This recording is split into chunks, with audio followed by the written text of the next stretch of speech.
Good morning, my Real News Midday TV family. Thank you so much for tuning in this morning, and I'm wishing for everyone a wonderful and a productive day. And in the news this morning, female bar owner gunned down at a business establishment. A female bar owner was shot and killed by an unknown assailant at her business establishment, Whirl Away Bar on Grove Road, Kingston, last Friday. She has been identified as 47-year-old Ken Adamson. Reports from the Halfway Tree Police are that about 5:10 p.m., Adamson was at her bar when she was approached by a lone gunman who opened the gunfire, hitting her before escaping. Residents who heard the explosions reportedly summoned the police, and upon their arrival, Adamson was seen lying in blood behind the bar counter with a gunshot wound to the head. She was taken to the hospital where she was pronounced dead. The police are now investigating the incident. Adamson was murdered nearly 11 years after her boyfriend Delroy Thompson, who operated the bar with her, was killed in the area. Thompson was chased and shot dead on nearby Q Road. Sibling stabbing leaves one dead, one charged for murder. A farmer of Hazard Drive in Mapen, Clarendon, has been charged with the murder of his brother following a fight on Friday. Charged is 25-year-old Romain Bell for the death of his 28-year-old brother, Kemroy Brown. Brown was a laborer of the same address. Reports from the Mapen police are that about 1:47 p.m., Bell and Brown went to visit their mother's home when an argument developed between them, which got physical. Police say Brown brought a knife into play, and the tussle resulted in both men sustaining injuries. They were taken to the hospital, where Brown died whilst being treated, and Bell was treated and released.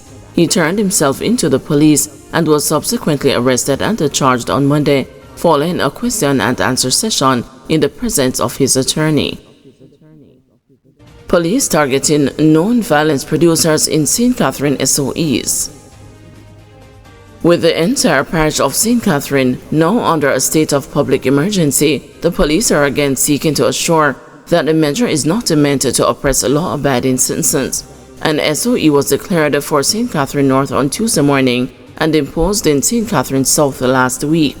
Acting Assistant Commissioner Christopher Phillips, head of the Police Area 5, says that the police know who they are targeting.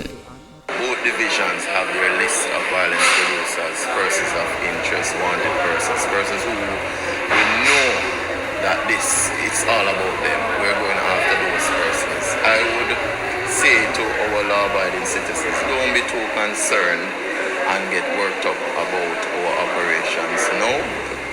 The curfew hours during the SOE begin at 9 p.m. on weekdays and 10 p.m. on weekends. Meanwhile, Acting ACP Phillips said that the police have detained a person of interest in relation to the murder of 3 male relatives in Central Village on January 8. Additionally, a man is in police custody in relation to the seizure of an AK-47 rifle in the community. The police are also reporting that they seized more than 50 rounds of ammunition in Tosa Meadows. The Acting Assistant Police Commissioner had a warning for persons of interest who have fled the parish. We're going to go after all those persons running up and down out of St. Catherine. Anywhere you run to and we need you, we're going to come for you right here. Because, we find that most of the key persons have already, gone out of the parish, but we're going to come at you just the same. St. Mary put under curfew. A 48-hour curfew has been imposed in sections of the St. Mary Police Division. The areas affected are Enfield in Onoto Bay, Albion Mountain, and the Freehill in Porta Maria. The curfew began at 6 p.m. Tuesday, January 28, and will remain in effect until 6 p.m. Thursday, January 30, 2025. The areas of the curfew are as follows: Enfield, Onoto Bay, north along a section of the Itoberil Main Road near the National Water Commission pump site, extending easterly to the Dry River Bridge. East from the Dry River Bridge, heading southerly to a section of the Enfield community known as 41. South from 41 Square, moving westerly along an imaginary line. west from the end of an imaginary line at 41, traveling northerly to a point near the National Water Commission pump station, Albion Mountain, Port Maria. North at a section of Top Mountain near the Albion Mountain Square, traveling towards an imaginary line in an easterly direction to a section of the Trinity Land Main Road. East along a section of the Trinity Land Main Road towards an imaginary line, heading southerly to a Y junction intersection along a section of the Cox Street Main Road. South along the Cox Street Main Road at the Y junction intersection, veering left to Roslyn Road and right to Trinity Land Main Road, continuing to an imaginary line that runs westerly to a section of Roslyn Road. West along a section of Roslyn Road to an imaginary line that runs northerly to a section of Top Mountain in the vicinity of Albion Mountain Square, Free Hill, Port Maria. North along a section of Free Hill, heading easterly to a section of Trinity Land. East along Trinity Land, traveling southerly to a section of Cox Street Main Road. South along the Cox Street Main Road, heading westerly to a section of Roslyn Road. West along Roslyn Road towards a northerly direction to a section of Free Hill. During the hours of the curfew, people within its boundaries are required to remain within their premises unless otherwise authorized by the ground commander. Cop charged with murder has a case to answer. Prosecutors have established a prima facie case against a police constable charged with murder following a probe by the Independent Commission of Investigations into a fatal shooting in Montego Bay, St. James in May 2022. Trial Judge Diane Bernard, after carefully reviewing the evidence presented, determined that there is sufficient evidence for the case to proceed to trial.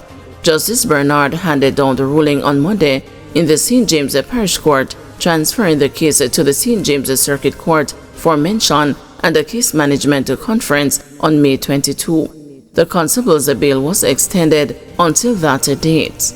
Constable Wavell Phillips is charged in relation to the May 13, 2022 fatal shooting of 33-year-old Kadumar Beadle at a bar on Jarrett Street in Montego Bay.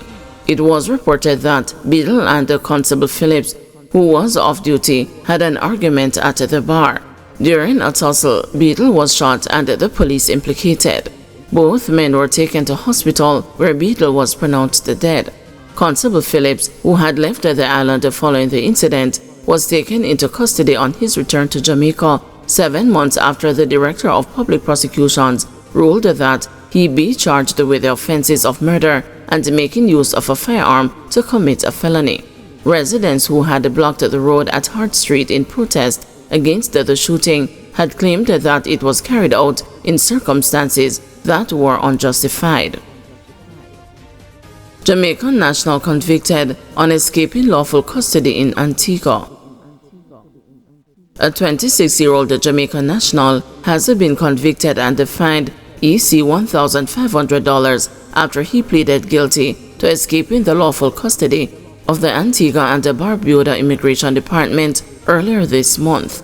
Akida MacDonald was arrested on Saturday after he was found hiding in a house in Suites on the southeast side of Antigua following his escape from an immigration detention center the day before. MacDonald pleaded guilty when he appeared before Antiguan magistrate Nagayo Emmanuel and was given a 48-hour deadline to pay the fine. He was also ordered removed from the island once the fine has been paid, with the court being told that the next flight out of Antigua to Jamaica will be on January 30. As a result, MacDonald has been remanded to His Majesty's prison until that time. MacDonald had arrived from Kingston on board a Caribbean Airlines flight on January 23 and was denied entry by immigration officers.